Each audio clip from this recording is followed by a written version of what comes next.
Monday morning to you all, and welcome back to the shed. And look, Geordie is in the shed for one last week. And in this week, I have to deal with this. Let's get to it. Okay, let's review where we are. We have the new swoops built, we have the repairs done here. The aft cabin top is basically structurally done. What it needs now is a bunch of fairing before we'd ever put fiberglass on it. For instance, this curve isn't actually perfect, but it's pretty close. There's a lot of little voids all over the place. And of course, we have to do some fairing up where it meets the wheelhouse cabin top. Now, speaking of the wheelhouse cabin top, this is another 1.5 acres of fiberglass to do. I have 1 week and I've never done anything like this before. So the truth is, I'm going to stop somewhere forward of the upper helm windshield, and that's all I can get done this week or this season. And I will finish this part of the cabin top whenever I do the cabin sides. Now, for those of you who like to get her done, I'm afraid that's what my life is like. So, first things first, get some filler in here, wait for it to cure, and then carry on removing the old fiberglass, which I now have a system that works perfectly. It's just excruciatingly slow. So first things first, this is all just very rough from having had the fiberglass stripped off it. So I'm just going to give it a cursory sand to the point where I can get it so that some fairing would bond on here pretty well. Okay.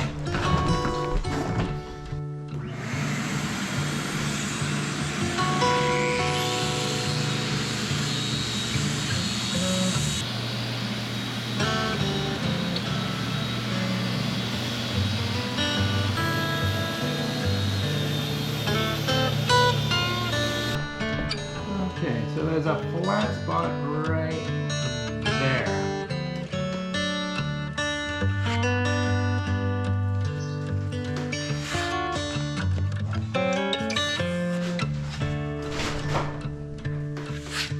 And now some lighter stuff to fill up some holes and cracks and things like that.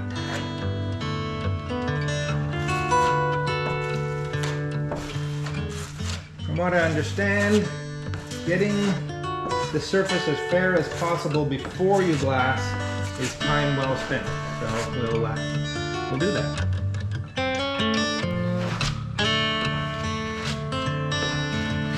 Okay then, when we have a first coat of fairing filler on, including at least one big divot I made in the swoop, this will get us started, and as it starts to set up, I'm going to carry on with the stripping of the roof. Fun, fun, fun!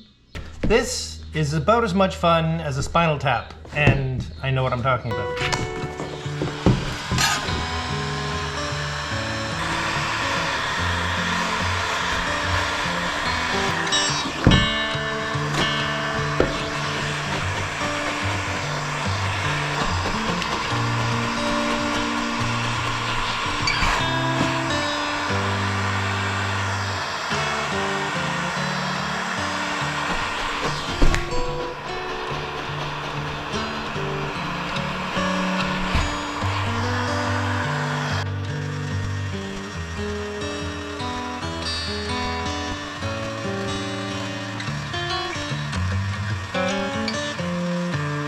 Enough of that for a few minutes. Something really exciting is happening today. I just moved the boat in here, and at 1100 RPM I was making 1 knot. And the reason for that is, well, I don't know if you can see what the bottom of the boat looks like. Well, that is the price you pay for using cheap bottom paint. So this dive tank here has just been dropped off by a diver who's going to dive on the boat this morning and clean that up so we can actually go somewhere this summer, because as it is pretty shaggy. Better paint next time. Okay, let me introduce you to Dave Hamlin, who's the hero today. How are you, Dave? I'm good. How is everybody? This brave fellow is going to tackle what you've just seen, an absolute mess on the bottom. I have to say, Dave, you came out in short order and really good about looking at this. That's quite a set of gear. Is it time for me to give you a hand here? I'm good. Okay. No, I'm good. Dave does this sort of work as well as mooring stuff, just about anything divey stuff, right? Virtually. Yeah. Just about anything in the Duncan, Maple Bay, Ladysmith area. area. Anyway, I was really pleased to get a hold of him. If you need that sort of thing, give him a shout. I'll put a link down in the description. All right, let's see what he thinks after he's seen the bottom. Cheers.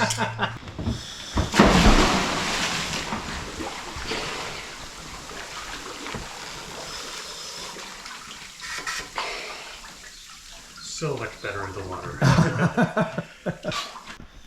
So one of the neat things Dave does is that he's going to video the bottom of the boat in advance with his GoPro, and before and after, so I can see the mess.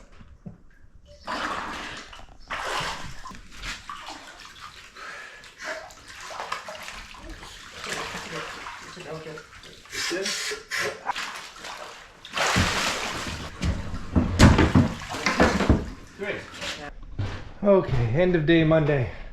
I didn't quite finish, but I'm pretty close. Got some of it done on the wheelhouse roof.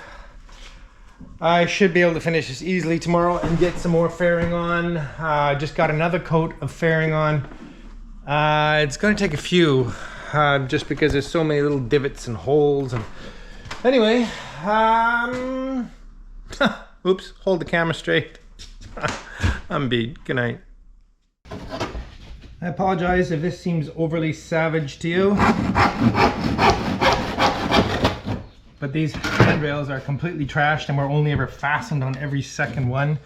Ugh, what a mess. And they were made out of Marenti or Luan or some very soft, light wood.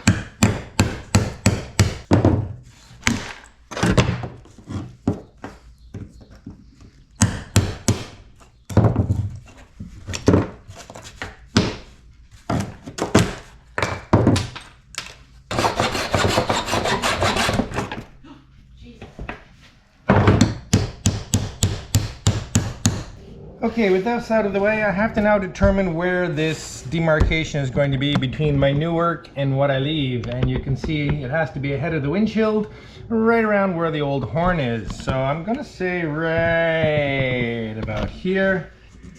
All right. And that also means I have to remove more of the brow, and that does seem savage, but again, it's all part of the process.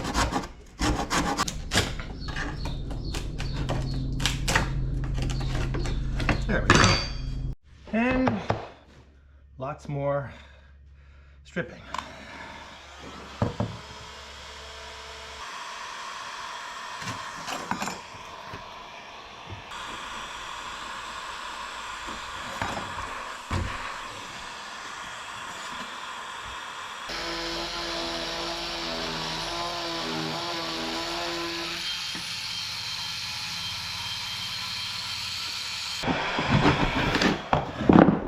This hatch curb is, less than ideal. I'm going to be completely rebuilding this hatch sometime, and I thought I was going to build a new curb. I don't have the material to do it now, and the truth is it's going to be fiberglassed up to about there anyway, and it is mahogany, so I will probably trim the top of it and add to it, but it'll be okay for now.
Okay then, perhaps a change of plans. 2.5 days of stripping fiberglass, and if I was to go any further here, it would be another 2.5 days. Went to the city last night to buy the fiberglass and epoxy to do this. But while I was in town, I watched a lot of videos on fiberglassing over plywood, and as I suspected, you need to do a primer coat of fiberglass, of epoxy, after I've done all this fairing. And anyway, it's turning into too many steps to get done in the couple of days I have remaining in the shed. And when I say a couple of days in the shed, these are the last few days Geordie will ever be in this shed for reasons that we'll discuss sometime in the future. So what I'm going to do, I got epoxy. I'm going to put that first primer coat of epoxy on, basically paint the boat, the plywood, with epoxy, which will protect it from the sun, especially because I'm going to put a little bit of 410 filler in with it, which will keep the UV out to a certain degree, and that will give us a couple of months grace period, because I have a solution to put Geordie in a shed in a couple of months. And then I would have the time to do this work properly, because it is sophisticated, expensive work, and I want to do it right. I'm pleased with everything up till this point. I really, really am. And I don't want to mess it up by rushing it now. Anyway, lots of talking. How about some sanding? There's lots of sanding to do.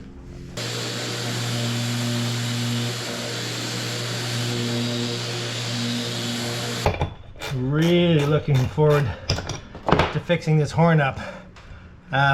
It was working when I first bought the boat, and it runs off a dedicated CO2 cylinder. I'm not really sure how much pressure, but anyway, gonna play with it. It won't be in this location, it'll be up on the mast, but first you gotta take it apart, clean it, figure out how much air it really needs. Here's a copper tube on the bottom, but it's cut off just below, so it should come up fairly easily. There we go. Neat! This really is a beautiful thing. I have to hammer the horn out a little bit. Bronze. I cannot read the boilerplate at all, and I don't want to mess with it. I have to think about how I can restore that so I can see it. Certainly get these mild steel screws off of here at some point. Anyway, most of you, or at least many of you, will know what this is. As I said, when I first got the boat, it ran off a CO2 cylinder at quite high pressure, and it made a blistering, absolutely piercing honk. So I'm just going to try a little compressed air and see what we get. Oh, jeez. Whoa. You okay? I'm okay. Sorry. That's loud. That's really, really loud. Okay, well, 115 PSI is plenty to make this make quite a substantial sound, even terrifying people out in the rest of the marina. Okay. Well, we'll put that aside for now, and those of you who know more about it, let me know. Okay, here's a little spot that I'm not sure I knew what I was thinking. There's no way I'm going to get fiberglass in and around and keep that well sealed in there. So I'm going to put a little block in here with a small radius fillet, which will allow me to fiberglass cloth all around that in time. And then when the new mahogany cabin sides come and fill this void, they'll just have a little round end that sit against that neatly. I'm very happy with that. Keeping the water out is paramount. So let's see what we can do here. Okay, folks, I'm afraid the heat has just gotten to the point where I can no longer protect you from shirtless Peter. Okay.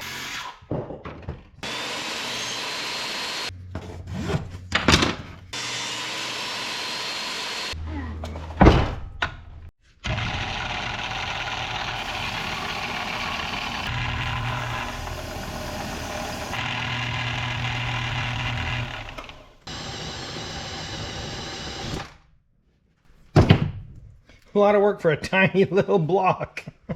Somehow I thought it was going to be bigger, but that's exactly what I want right there. Okay.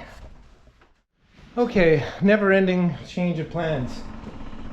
I tried this morning epoxy with a fair amount of 410 filler in it to make it opaque, and it just doesn't make it opaque. In fact, it just makes it very difficult to roll out. So I am just painting the cabin tops with epoxy, and that will seal it in, as I said, until I can do something more substantial with it. Still don't know how far I can strip up there. Heat and physical exhaustion is starting to take its toll, but I hope to get more of that done. Let's see.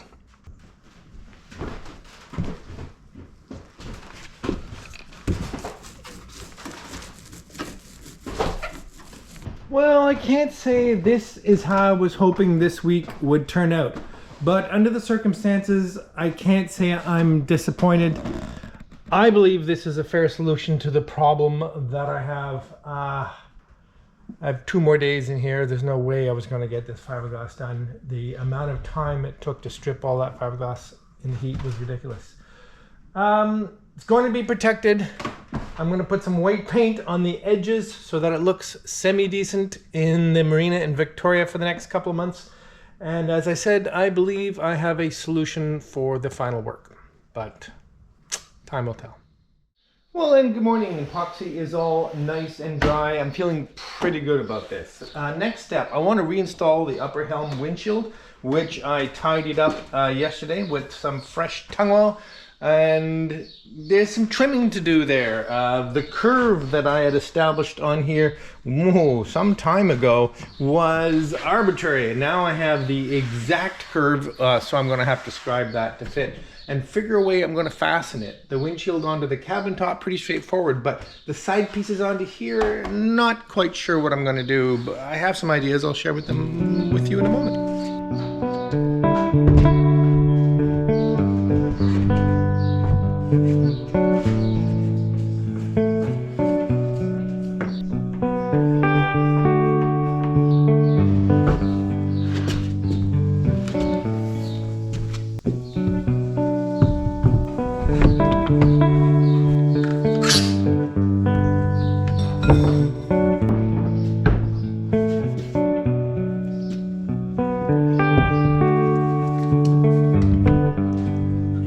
Okay, disregard the fairing I still have to do here. So everything is lined up. I'd already trimmed off the front edge of this side of the windshield, but the rest of it, as you can see, is still well down below the line of the swoop. Now, this is amongst the most stressful cuts and scribes I've done in a long time. I'm going to scribe this to the top of the swoop, cut it, and then expect it to fit perfectly. Now, you might say, why not just leave it on the inside? Well, for starters, I didn't make the windshield that way and it would be sticking out an inch. But I could trim that, it's true, but I think it's a better detail to have it sit on top. It's going to sit on a strip of butyl, and then any rain that comes down will relatively easily cast over the swoop, likewise on the inside. Whereas if I sit it on the inside here, I have the issue where I have to make this a really, really good seal to keep water from getting and holding in against there. Anyway, that's the plan. Yikes.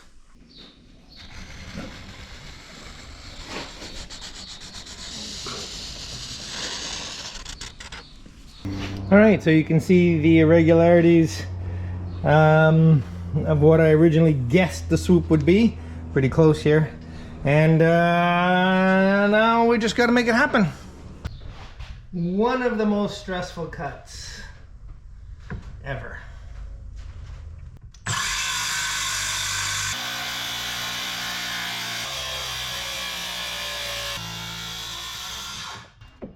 Oh yeah. Stress just a little. Woo.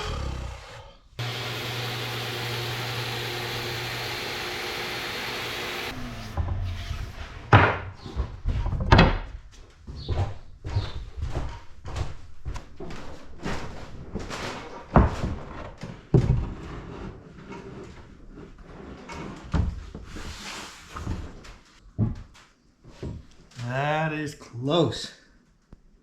Close. Okay, I'm getting very close here now. The way I can tell if where it's touching anywhere is by tapping on it. You can just see it swinging back and forth slightly. It had been touching here, that's what the blue tape was for, and I've dealt with that.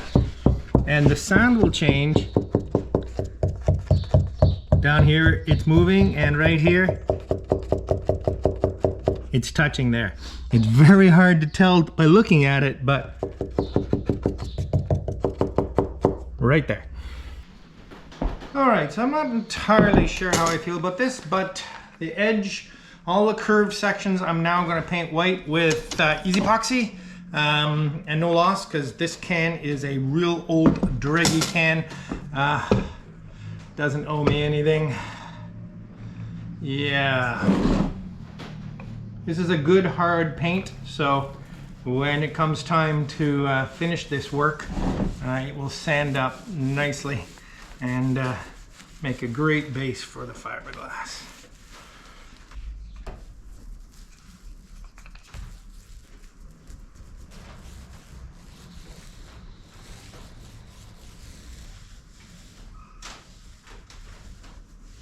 Okay then, if you've been following along, you know that Geordie has a beautiful windlass on the foredeck now, and it has an anchor. At least it has this sort of Bruce clone, but I have no chain. Oh, looky here!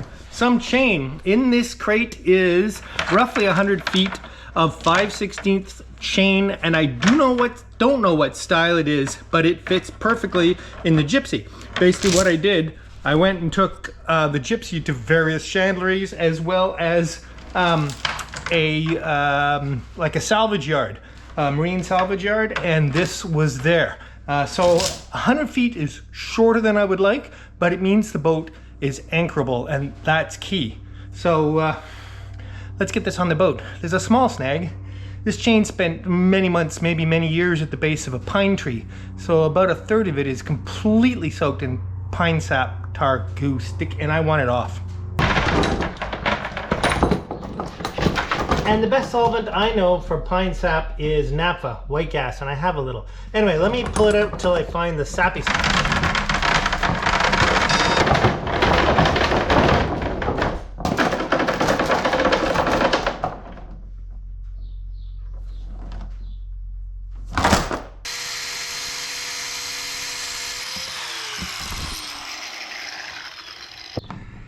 You know, here I just sort of assumed it was 5/16 chain. It's 3/8 chain. 3 times 0.125. 375.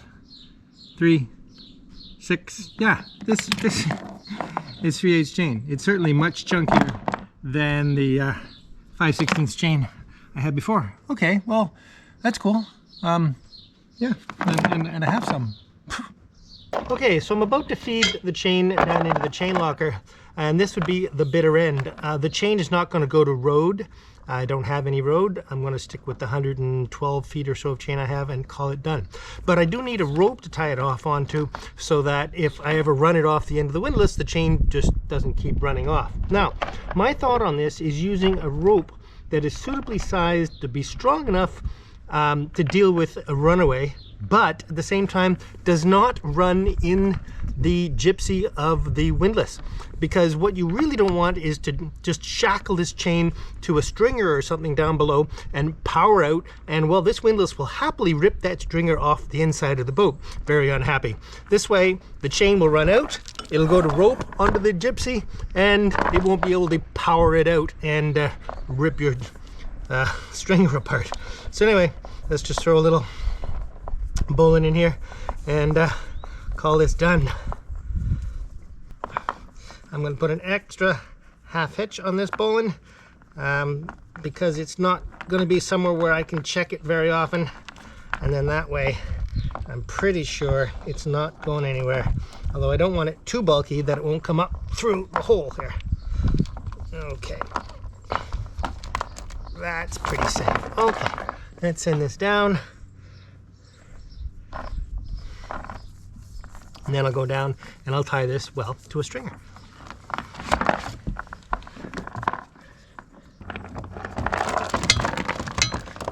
I won't go too far for now, because otherwise I'll just be burying it. All right. Okay, so I've laid the chain out along the dock, And I put all my zip ties on for 100 feet. I put a red zip 5 feet from the end. Yellow is a warning for that. And then green at 25, blue at 50, green again at 75. And then at the far end of the chain, it's the same yellow warning, 10 feet to go, and red, 5 feet to go. Okay, let's pay it all into the locker. Okay.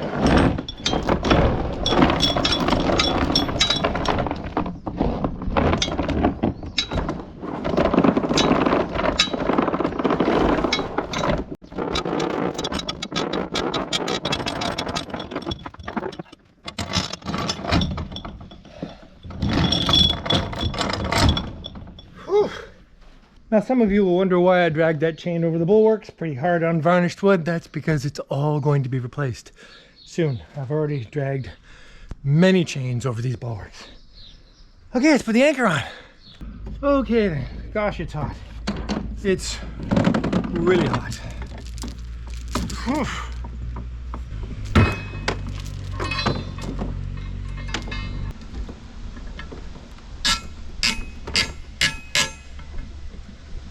Actually, I think I'll just do the wire up on the foredeck. Why would I do it down here?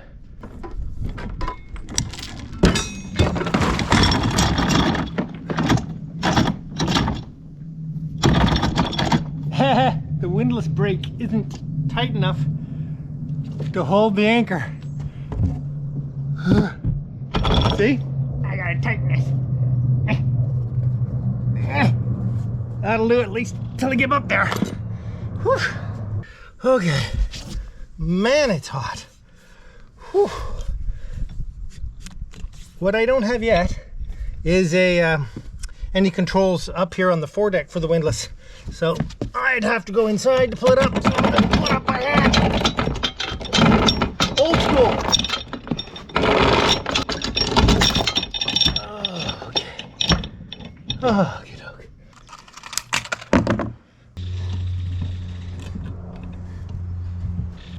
Man, it's hot.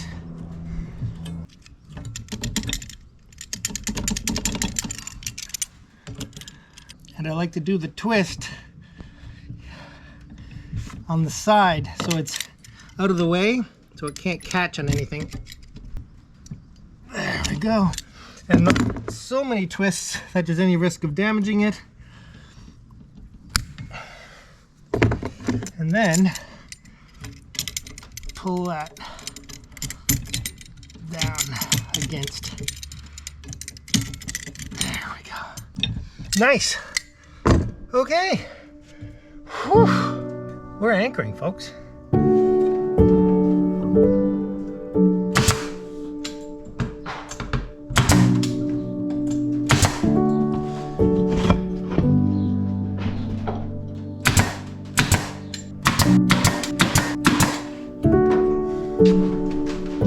They are stainless steel.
Welcome to the Travels with Geordie Beer of the Week, coming to you this week from the glorious aft cockpit of MV Geordie in downtown Victoria. Yes, all the boats are in funny places. Geordie has just been delivered to Victoria. more on that in upcoming episodes, I believe. Let's get straight to the beer because I am in Victoria. I'm off to my old local Spinnaker's to get their Jolly Hopper Imperial IPA, and this is a old standby of mine, and I kind of was hoping for one when I came to town. Really, really good little beer. Oh, what an adventure I've been through the last little while, Andrea and I both. Off to Nova Scotia, as you know, and there was wonderful news to celebrate there. The day after I left, I became a grandpa. So I missed it by a day, but I'll be going straight back. All right, cheers to that right off the bat. One of my favorite. All right, I'd love to award a Travels with Geordie t-shirt to Bill Bale, 8491, who was last week's, whenever the last time we did this, winner of a Travels with Geordie t-shirt. Send me off an email at swag@travelswithgeordie.com and we'll make sure you get your shirt. Congratulations. I would very much like to thank Eddie Carpenter for coming aboard as a new patron. Thank you ever so much, Eddie. It is much, much appreciated. Cheers. And yes, a week in Nova Scotia. It was wonderful sitting around with my family, just in preparation. Lovely, lovely weather. It was just fantastic. But all things being equal, moving the flight and waiting longer wasn't going to work, and missed it by a day. All just fabulous, and as I said, a absolutely lovely bouncing baby boy. More details to follow, but I am indeed a grandpa and so proud and so happy. Congratulations, Aaron. All right, all you need now is the word of the week, and if you haven't already figured it out, the word of the week this week will be in celebration of that fine fact, indeed, grandpa. You know what to do with it. See you next week. Cheers. Oh, yeah.